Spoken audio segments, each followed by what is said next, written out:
প্রবাস ও দেশের ভেতর থেকে পোস্টাল ব্যালটে ভোট দেওয়ার ক্ষেত্রে এবার চোখে পড়ার মতো সাড়া মিলেছে।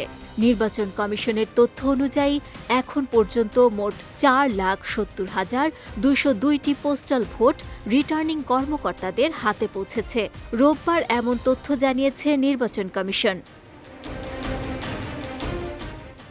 ইসি জানায়, প্রবাসী ভোটারদের জন্য বিশ্বের বিভিন্ন দেশে পাঠানো হয়েছিল 7,66,862টি ব্যালট পেপার। এর মধ্যে ব্যালট গ্রহণ করেন 5,27,450 জন এবং ভোট দেন 5,03,441 জন ভোটার।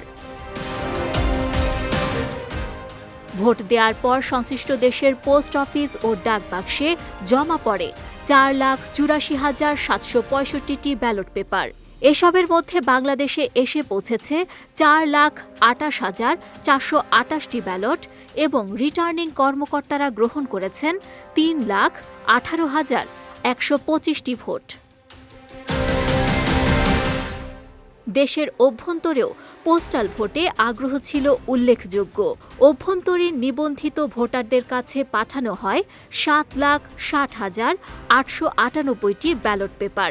এর মধ্যে 4,43,552 জন ব্যালট গ্রহণ করেন এবং 3,88,898 জন ভোট দেন। ভোট দিয়ে পোস্ট অফিস বা ডাক বাক্সে জমা দেন 3,44,826 জন ভোটার। তবে রিটার্নিং কর্মকর্তার হাতে পৌঁছেছে 1,52,077টি পোস্টাল ভোট।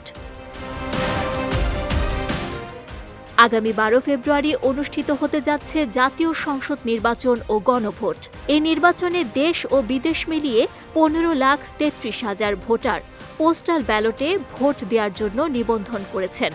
এবার প্রথমবারের মতো ভোটের দায়িত্বে থাকা সরকারি কর্মকর্তা কর্মচারী, আইন শৃঙ্খলা রক্ষাকারী বাহিনীর সদস্য এবং কারাবন্দীরাও এই ব্যবস্থার আওতায় ভোট দেওয়ার সুযোগ পেয়েছেন। পোস্টাল ব্যালটে ব্যাপক অংশগ্রহণকে নির্বাচন প্রক্রিয়ায় নতুন মাত্রা এবং ভোটাধিকার নিশ্চিত করার পথে একটি গুরুত্বপূর্ণ অগ্রগতি হিসেবে দেখছে নির্বাচন কমিশন। বিজয় টিভি নিউজ ডেস্ক।